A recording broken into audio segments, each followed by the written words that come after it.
Friend, welcome to my channel NEET Nation. कैसे हैं आप लोग?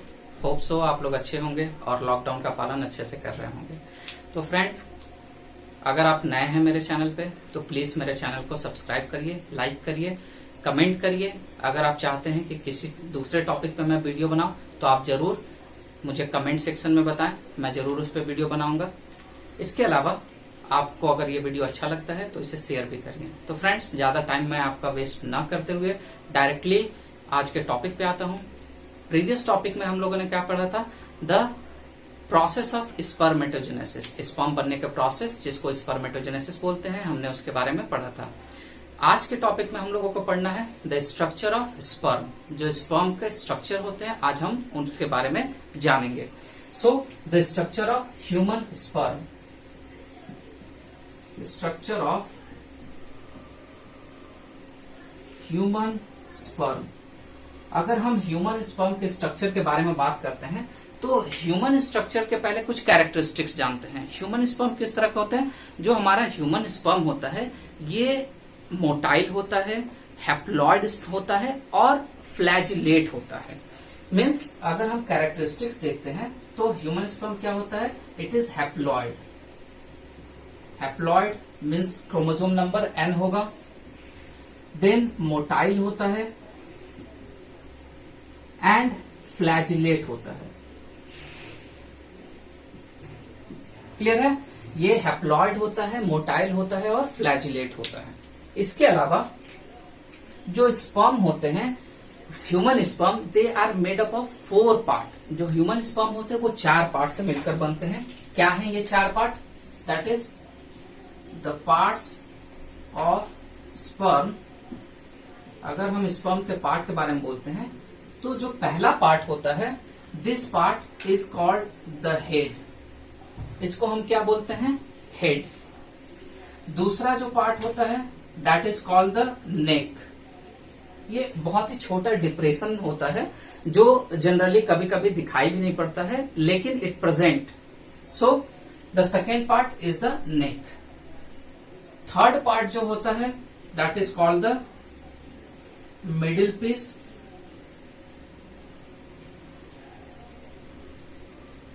एंड जो फोर्थ पार्ट होता है उसको हम लोग बोलते हैं टेल।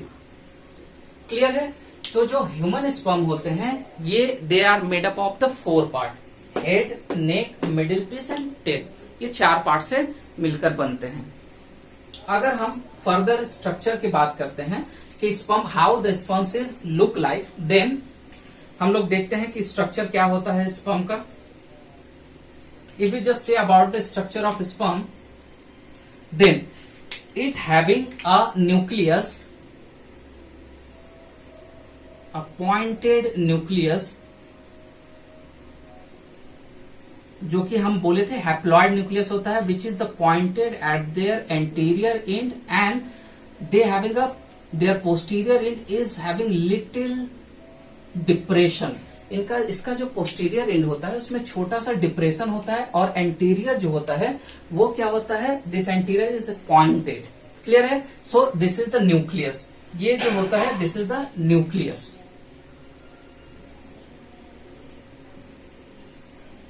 क्लियर है? नाउ दिस न्यूक्लियस हैविंग, इस न्यूक्लियस पे there is a presence of, यहां पर अगर आप देखेंगे so there is a presence of a cap like structure. This cap like structure having a lysozyme enzyme and this structure is known as the acrosome, acrosome, which help in the lysis of egg, egg के lysis में help करता है। Now this structure is covered by a plasma membrane। मैंने इसके पहले video में बताया था, अगर आप रिकॉल कर पाएंगे तो, कि जो स्पर्म हमारा होता है वो कंप्लीट प्लाज्मा मेम्ब्रेन से कवर्ड होता है। तो कैसे ये प्लाज्मा मेम्ब्रेन से कवर्ड होता है? This complete structure is going to be covered with a plasma membrane. ये पूरा स्ट्रक्चर जो है वो प्लाज्मा मेम्ब्रेन से कवर्ड होता है। You just make a plasma membrane that is this complete structure is going to be covered by a plasma membrane. So this complete structure is covered by plasma membrane. Now this is the part of our head. This structure, this complete structure is our head. ये जो complete structure होता है that is from here to here is called head. Clear है? Now there is a very small depression. इनके जहां से head complete होता है there is a presence of a very small depression. एक छोटा सा डिप्रेशन होता है. This depression is known as neck. इसी डिप्रेशन को हम लोग नेक बोलते हैं. That is, this is the neck.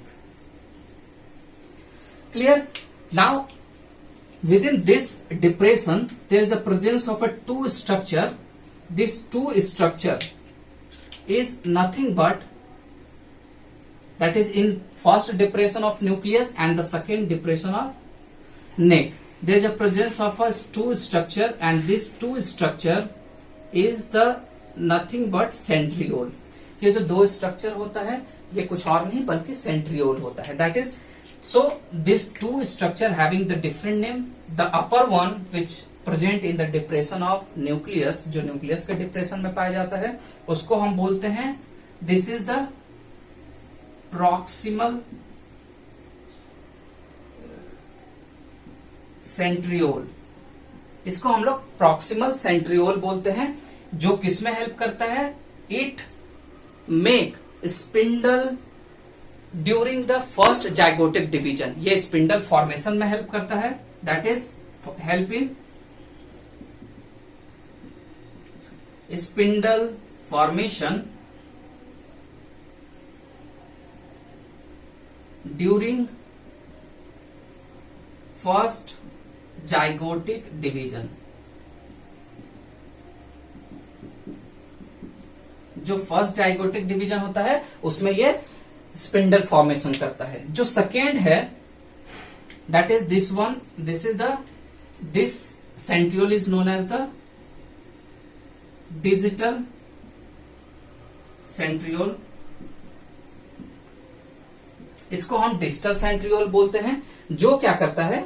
It help in the formation of the axial filament. ये एक्सियल फिलामेंट के फॉर्मेशन में हेल्प करता है. That is axial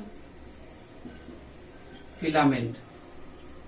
it help in the formation of axial filament. कैसा होता है ये axial filament? It's a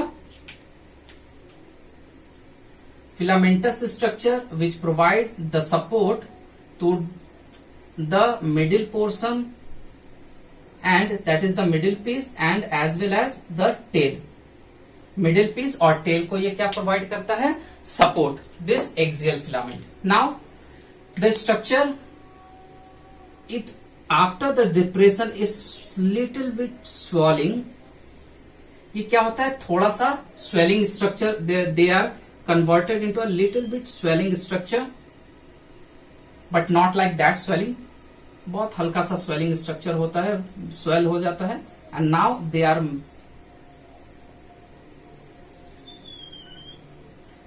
converted into the swelling structure, and this swelling structure is continue. Then again it's going to be narrower,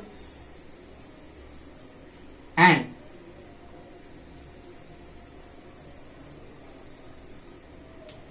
this structure is now converted into the tail. So we'll discuss the complete structure. Now ये जो हमारा head portion होता है, पहले हम लोग आते हैं इस स्वेलन स्ट्रक्चर को. This swollen structure that is from here to here is known as our middle piece. और ये जो स्ट्रक्चर होता है this is our tail. Now अब हम आते हैं एक एक स्ट्रक्चर के बारे में. This head structure, these are the nucleus which having a genetic material, that is n number of chromosome which is the haploid. Clear है? Now what is going to be takes place? This head is covered by another structure. ये एक दूसरे structure से covered होता है जो कि एक फिलामेंटस स्ट्रक्चर होता है, एक मेम्ब्रेनस फिलामेंटस मेम्ब्रेनस स्ट्रक्चर होता है, and which cover approximate half portion of this nucleus, जो न्यूक्लियस के ऑलमोस्ट हाफ पोर्शन को कवर करता है by another membrane, and this membrane is known as the glia.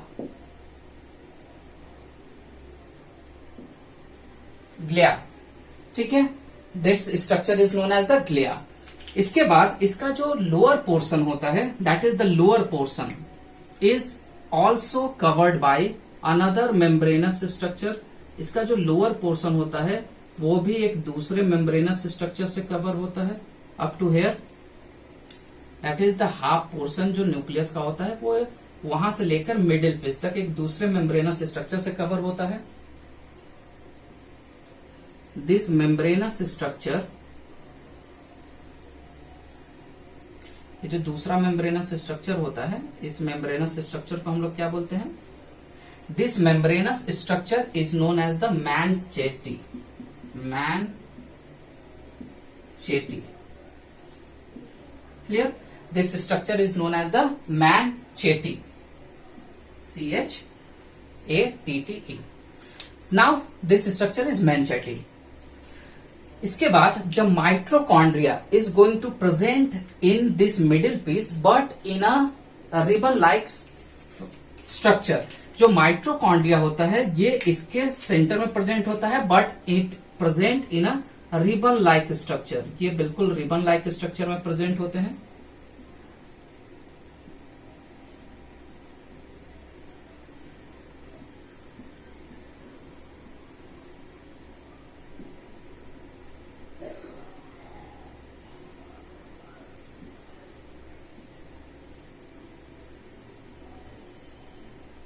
Clear?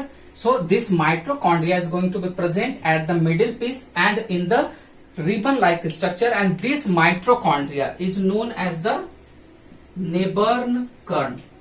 Neighborn kern. So this spirally arranged mitochondria, ये जो spirally arranged mitochondria जो होते हैं इसको हम लोग क्या बोलते हैं? नेबर्न कर्ण। क्लियर है? नाउ ये जो स्ट्रक्चर हमारा होता है ये कंटिन्यू होता है, टेल तक जाते हैं। Now there is a very less amount of cytoplasm present in sperm. Sperm में जो साइटोप्लाज्म होते हैं ये बहुत ही कम अमाउंट में बचते हैं, अप्रोक्सीमेट नेग्लेजिबल होते हैं, लेकिन जो बहुत मिनिमम अमाउंट होते हैं they are present into the tail region. ये जो साइटोप्लाज्म होते हैं जनरली ये बहुत कम होते हैं, लेकिन जब ये प्रेजेंट होते हैं then it is present in the cytoplasm is going to be present in to tail region. Clear है? So this is the structure of our sperm और मैच्योर स्पर्म। तो हमने अभी तक क्या पढ़ा कि this is the structure of our human sperm, जिसमें एक्रोसोम्स न्यूक्लियस होते हैं, that is head piece, neck piece, middle piece, tail piece, which having a different parts, that is the two centriole, proximal, and the second one digital. Sorry, this digital is DIS, distal centriole. Now they having a Neighborn kern, which is the spirally arranged mitochondria, and the Manchete.